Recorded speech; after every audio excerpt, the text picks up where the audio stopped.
Pues nada, vamos a culminar este proceso de intervenciones iniciales de los ponentes con Silvina Bacigalu. Hola, buenas tardes a todos. Muchísimas gracias a todos los asistentes que tenemos hoy aquí, que es un auditorio realmente, como decía Manuel, de una altísima calidad y por lo tanto la impone mucho las opiniones o reflexiones que hoy aquí hagamos. Yo voy a empezar por hacer algunas reflexiones generales para pasar luego a algunos puntos más concretos. Y en estas cuestiones generales empezaría casi por el título de la propia ley, el título que lleva la ley. Una ley de proyecto integral de lucha contra la corrupción y protección de los denunciantes. Voy a insistir en un tema que si hay asistentes que ya me han oído, lamento repetirme, pero que creo que es importante, y es que la elección de las palabras y los conceptos que utilizamos son sumamente determinantes de las soluciones que vayamos a ofrecer a un problema. Si partimos de la base de que nuestro escenario es un escenario de lucha, un escenario bélico, abordaremos el estado del diagnóstico que hagamos del problema, pues probablemente solo en ese contexto, y nos vamos a centrar fundamentalmente en cuál es la única consecuencia posible, que es aplicar penas. Dicho con otras palabras, hablar solamente o fundamentalmente de sanciones y no de otras cuestiones que creo que son importantísimas en el problema de la corrupción. Cuando llegamos con las sanciones, siempre llegamos tarde, es decir, el problema ya ha acontecido y lo vamos a resolver con una sanción más leve, administrativa, o más grave desde el punto de vista penal, con una pena privativa de libertad o con alguna otra pena que deberíamos también abordar con un poco de mayor detenimiento, que son las penas de inhabilitación, a las cuales se le está prestando poca atención en los delitos que están vinculados al fenómeno contra la corrupción. Por eso preferiría una propuesta de ley que llevara como título la prevención de la corrupción, y centrar los esfuerzos fundamentalmente en aquellas que son las medidas de prevención. Es decir, de esta manera podríamos tener pues un diagnóstico de nuestra situación probablemente más amplio, que nos permitiera profundizar en cuáles son realmente las causas que nos han llevado al escenario que tenemos. Y este misma punto de vista que lo vinculo con el título mismo, con el concepto como se refiere al proyecto de ley, se plasma también en la exposición de motivos. Es decir, a la exposición de motivos se le suele dedicar poco tiempo, hacemos rápidamente una lectura muy superficial o no lo leemos y vamos directamente al texto y nos dejamos en la exposición de motivos, donde realmente el legislador debe hacer un esfuerzo importante por explicar a la ciudadanía en qué va a consistir la reforma legal que va a acometer o las nuevas propuestas. Por lo tanto, creo que deberíamos dejar de vista la exposición de motivos. Y en este sentido, la exposición de motivos también queda patente esta misma punto de vista, es decir, hace un diagnóstico de los problemas de la corrupción, yo diría generales, algunos son más obvios, pero me parece que tendríamos que centrarnos en algunos que nos permitiera un análisis un poco más profundo. Si el diagnóstico consiste, como se manifiesta en la exposición de motivos, entre otras cuestiones, en que, tal y como han sostenido los expertos, la corrupción es proclive en todos aquellos estados en los que las administraciones públicas cuentan con un mayor número de empleados públicos que deben su cargo a un nombramiento político, como se señala al final de ese diagnóstico, pues yo diría que no lo compartiría como análisis del problema de la corrupción en España. Es decir, no es este nuestro problema, es un escenario posible, es una causa muy importante en muchos países de la corrupción, que tienen corrupción, La corrupción es un fenómeno global, pero las causas que en cada país llevan a la corrupción son, yo creo, muy distintas. En España tenemos un sistema de acceso a la función pública probablemente muy mejorable, de oposiciones, que tendremos que mejorar, que hay que revisar, que hay que sobre todo actualizar, porque no se trata de repetir un programa, pero quiere decir que no es un problema de nombramientos de funcionarios, no digo yo los altos cargos, que esos necesariamente son políticos, estén nombrados a dedo o no hayan pasado por una previa oposición, por lo tanto, sin perjuicio de esa mejora que requiera nuestro sistema de acceso a la función pública, pues sin lugar a duda no es la causa, creo yo, del problema de la corrupción que nosotros estamos padeciendo en este momento. Por lo tanto, el análisis que es correcto en el sentido de decir que, bueno, que desde la transición han pasado ya muchos años, pero creo que no es un problema de que hayan pasado muchos años, ni tampoco que haya que modificar o subsanar, como se dice, errores o corregir malas prácticas de la administración pública. Las malas prácticas, si son malas prácticas en la administración pública, son contravención a la ley. Por lo tanto, dejan de ser malas prácticas. Habrá algunas que puedan ser malas prácticas y trascendentes, pero realmente creo que si hay actos, resoluciones administrativas que no o que se denominan de malas prácticas es porque son contrarias a derecho. Por lo tanto, no es un problema de transformar la administración y subsanar sus malas prácticas o de acceso a la función pública, sino que creo que es un problema, desde luego es un problema institucional. Un problema que tiene que ver con nuestra propia Constitución del 78, en la cual se abordaron muchas cuestiones. Probablemente la Constitución del 78 o los padres de la Constitución del 78 centraron la discusión y los equilibrios en muchos aspectos, pero hay dos cuestiones que quedaron claramente, y también lo ha manifestado de alguna manera de forma tangencial el profesor Villoria, que han quedado desatendidas en nuestra organización institucional, como es la financiación municipal y la financiación de los partidos políticos. Si hacemos un análisis de los casos de corrupción y del escenario de corrupción que tenemos en España, yo creo que se encuentran precisamente vinculadas a estos dos grandes problemas, problemas que tenemos que abordar sin perjuicio de centrar también otros puntos que la ley aborda o la propuesta de ley aborda. Y tenemos problemas muy graves de corrupción, eso no cabe duda. Sin embargo, no creo que podamos compararlo con los países que tienen problemas sistémicos de corrupción, en los que son aquellos que entiendo que tienen un sistema paralelo de funcionamiento para que el ciudadano pueda tener acceso a los servicios públicos. Es decir, aquellos en los que para lograr los objetivos del desarrollo o de los objetivos sociales se encuentra abocado permanentemente a un sistema paralelo de funcionamiento del Estado. En España eso no es nuestro escenario, que no pagamos por una plaza en la universidad, se accede por un riguroso sistema de selección. No se paga por una cita previa para el pasaporte, para el DNI, no se le paga a un policía. Es decir, nuestro problema de corrupción tiene otras características y que entiendo hay que abordarlas, por lo tanto, también desde esta visión integral que se le pretende dar a la ley. Yo creo que vinculado a los problemas de las causas que realmente nos hemos visto, o que yo creo que son las que han determinado el escenario que hoy tenemos. Basta mirar los casos que se están juzgando de corrupción. Con un análisis pormenorizado de los casos que hoy en día se están juzgando, tendríamos una visión que claramente respondería a determinadas características muy concretas de la organización institucional en torno a estos dos problemas. Por ejemplo, cuando decía Manuel Villoria antes que en el ámbito municipal no hay forma de, por ejemplo, tener un claro cumplimiento de las normas de conflicto de intereses.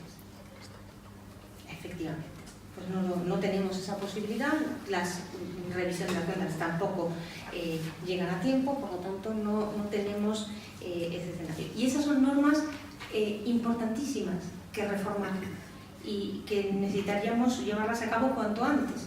No nos centremos en el punto final de la película, sino en el principio, de cómo comienzan estos escenarios de corrupción. Son cuestiones generales las que estoy diciendo y por lo tanto creo que la ley habría que, o los legisladores, el legislador tiene en este momento pues una gran tarea por delante, no solamente en aspectos puntuales. Dejando el enfoque general que creo que habría que con la cual habría que dar un repaso a las propuestas que se están haciendo. Creo que hay algunas cuestiones puntuales que sí merecen la pena ser destacadas. La ley tiene dos puntos esenciales, que es por un lado incentivar las denuncias y por otro crear las garantías y la tutela necesaria para el denunciante, absolutamente positiva. Entraría en alguna de las cuestiones que me parecen de especial interés en este sentido, y en la creación de una autoridad independiente de integridad pública bajo el impulso de los convenios de Naciones Unidas y también de las experiencias de derecho comparado. A pesar de ello, y aunque, como bien explicaba Elisa, nace con la pretensión de abordar el problema dentro de las administraciones públicas, es evidente que no nos podemos olvidar de que en estos casos no solamente está la administración pública, hay otros actores, y por lo tanto, si no tengo esos actores en cuenta de esa realidad, difícilmente voy a poder tener una regulación que al final resulte eficaz y nos resulte satisfactorio para resolver el problema que queremos abordar. Por eso, en ese sentido, creo que nace con una cierta limitación cuando se deja fuera la posibilidad de denuncias de otros particulares. Es verdad, siempre cabe la posibilidad de ir a la Fiscalía por otro tipo para realizar estas denuncias, pero no estaría de más que, de la misma forma que cuando hablamos de la autorregulación en el ámbito empresarial y decimos que para la prevención de los riesgos penales en la empresa no solamente hace falta un canal de denuncia interno, sino que necesitamos también tener ese canal de denuncia externo, porque en algunas conductas, y fundamentalmente en el ámbito de corrupción, cuando nos vamos a enterar no es desde dentro, sino será fundamentalmente desde fuera. Creo que las denuncias de fuera tienen una importancia que no podemos restar en este sentido. Tiene algunas, no sé si llamarlo exactamente contradicciones, pero sí solapamientos, por lo menos con el marco legal preexistente, y por eso creo que el marco de actuación en algunos puntos termina siendo limitado o no limitado, es decir, no permite toda la expectativa que la ley pretende. No nos tenemos que olvidar que los funcionarios públicos tienen la obligación por ley, tienen el deber de denunciar. Es decir, así lo establece también la ley de enjuiciamiento criminal, y por lo tanto, si tienen conocimiento de un delito, tienen que denunciarlo. Otra cuestión es la protección. No quiero que mezclemos las dos cuestiones, pero desde luego tenemos un deber de denunciar. Es decir, en España la denuncia no es una facultad, sino un deber del funcionario. Y por lo tanto, hay que también advertir que está castigada la denuncia falsa como un delito, que está castigada también el no decir verdad como testigo. Por lo tanto, tenemos un elenco de normas que ya cubren algunas de estas cuestiones. ¿Qué es lo que habría que revisar? Pues probablemente la sanción que se impone por estos delitos o por el cumplimiento del deber de no denunciar. Tiene estipulada una pena de multa o una multa en el ámbito administrativo cuando es la denuncia, que es francamente ridícula a estas alturas, y por lo tanto requeriría esa reforma, una reforma de la sanción que trae hoy en día aparejada. Probablemente también habría que revisar también el Código Penal en los delitos contra las administraciones públicas y las penas de inhabilitación. Las penas de inhabilitación que probablemente pudieran ser muchísimo más eficaces que la pena privativa de libertad. Y con esto quiero decir que lo entiendan en el buen sentido, no quiero decir que no haya que tener una pena privativa de libertad. Dije esto mismo en otro foro y el titular fue que me parecía que los delitos de funcionarios no debían llevar aparejados penas privativas de libertad. Bueno, ese no es el titular de lo que quiero decir, evidentemente. Lo que quiero decir es que hay que dotarlo de unas penas de inhabilitación para cargo y funciones públicas que tengan las características, en este caso si son de corrupción, son este tipo de delitos, podemos hasta pensar en penas de inhabilitación absoluta. Es muy grave, yo diría que es más grave que una pena corta privativa de libertad. Una pena privativa de libertad de 1 año se puede suspender la ejecución por diversas razones, pero la inhabilitación absoluta para ejercicio de cargo público es de por vida. Usted no vuelve a la administración pública. Por lo tanto, las penas habría que volverlas habría que revisar y hacer un estudio muy pormenorizado de estas conductas. En cuanto a la autoridad independiente como intermediario de la denuncia, no me termina de quedar claro la agilidad que pudiera tener cuando estuviéramos ante la denuncia de un delito. Cuando estuviéramos ante la denuncia de un delito, ese tiempo que se supone puede pasar entre la admisión de la denuncia o no, o esas investigaciones adicionales que habría que hacer para ver si hay delito o no, no creo que se puedan encomendar a una entidad, a una institución administrativa, porque son competencias que recaen única y exclusivamente en el Poder Judicial y por lo tanto para eso está esa división específica de las competencias en este ámbito. Si hay delito, la jurisdicción competente es la jurisdicción penal y por lo tanto solo cabe para investigar, presentar una denuncia, o el Ministerio Fiscal, que es el que tiene las competencias para que se puedan iniciar estas investigaciones. Dudo que la Administración pueda hacer ninguna indagación que pudiera estar vinculada con la existencia de elementos de un delito, porque además llevaría aparejado probablemente dificultades importantes en cuanto a la obtención de la prueba.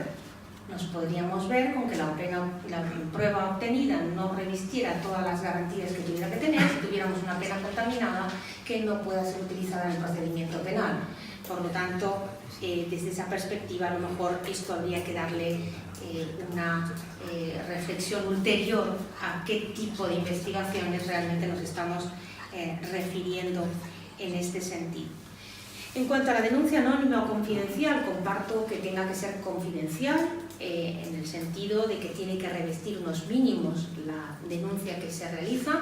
Esto no significa, ni mucho menos, que las denuncias anónimas no tengan ninguna virtualidad, es decir, cuando se recibe una denuncia anónima en la Fiscalía se hace una investigación, es una noticia criminis y por lo tanto de oficio se puede iniciar unas investigaciones procedentes. Si la denuncia es netamente anónima, evidentemente como prueba de cargo será difícil poderla utilizar y por lo tanto requerirá siempre que tengamos otro tipo de elementos de prueba adicionales que puedan surgir en el ámbito de la investigación. Pero en todo caso son situaciones en las que la denuncia anónima puede ser también tenida en cuenta como esa noticia criminis. Cuando se hablaba de las denuncias anónimas y confidenciales se refería Elisa a la buena fe y la buena fe del denunciante. Bueno, no tenemos que confundir buena fe con del denunciante, que es correcto en ese sentido tenerlo en cuenta de esa manera, con las denuncias falsas, que pueden ser o infundadas o las en las que no se dice verdad, en las cuales lógicamente no tiene nada que ver con estas denuncias a las que se refería Elisa en este sentido.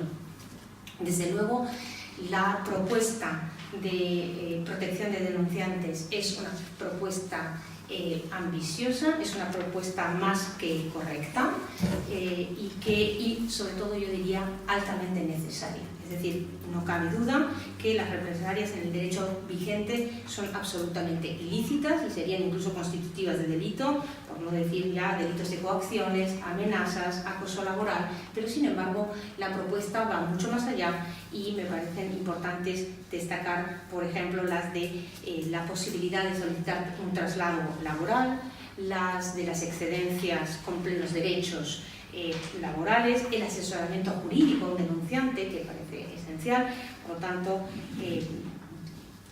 más que bienvenidas y positivísimas en ese sentido.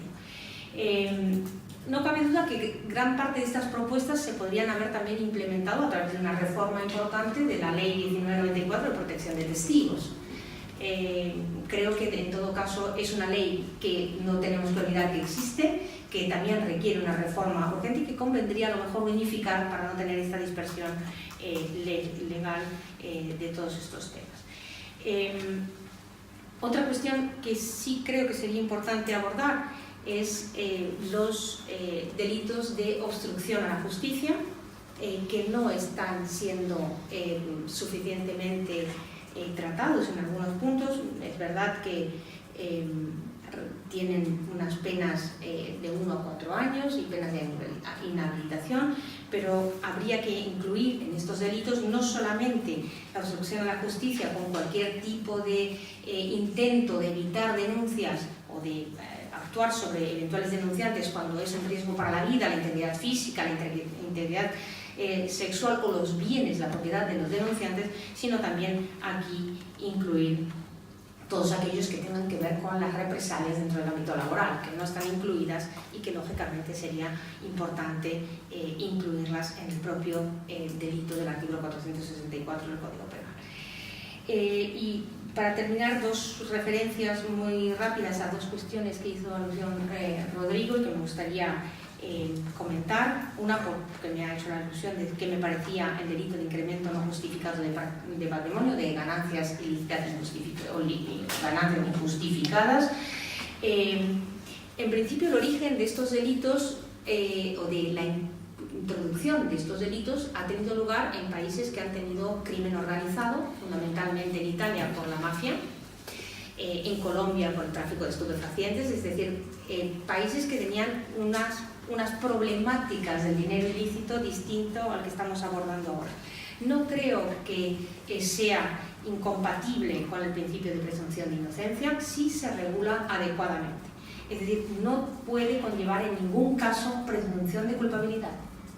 Me siento discrepar, pero presunciones de culpabilidad y delitos de responsabilidad objetiva en el derecho penal moderno y en el derecho penal continental europeo, a diferencia de lo que puede ocurrir en el derecho anglosajón, desde luego me parece que atentan contra todos los principios que hemos estado desarrollando y generando más de 2 siglos de garantías en ese sentido. Lo que puede haber es una presunción de un hecho, que no es lo mismo que presunción de culpabilidad. La culpabilidad habrá que valorarla conforme a las reglas pertinentes y, por lo tanto, es un problema de una finísima definición por parte del legislador de la conducta típica para que, precisamente, no se vulnere el principio de presunción de inocencia y, por lo tanto, no exista una presunción de culpabilidad que en el derecho penal vigente, a mi modo de ver, es inviable. Y por último, la supresión de los plazos de instrucción, de la reforma que hubo en el ámbito de la ley de enjuiciamiento criminal, reduciendo la instrucción a los 6 meses. Probablemente haya que hacer mayores reformas de la ley de enjuiciamiento criminal. Tenemos una mala práctica en este sentido, y es una mala práctica, no es contraria a la ley, pero es una mala práctica de larguísimas instrucciones, cuando lo que la ley de enjuiciamiento criminal lo que dice es que la instrucción sirve para la preparación del juicio oral, que es el que realmente el momento procesal oportuno para dirimir la prueba, para la inmediación y para dictar sentencia. Por lo tanto, bastaría con que en la instrucción hubiera elementos suficientes para llevarlos a juicio. Nuestro sistema, en la práctica, resulta contrario a las... no contrario a las disposiciones, pero sí al modelo. Es decir, tendríamos que tener una instrucción con las mismas normas que tenemos ahora mismo, más corta la instrucción, más largo el juicio oral. Tenemos instrucciones que duran años y juicios que se ventilan en una semana intensa de juicio. Y no es exactamente así como debería funcionar una correcta división entre instrucción y juicio.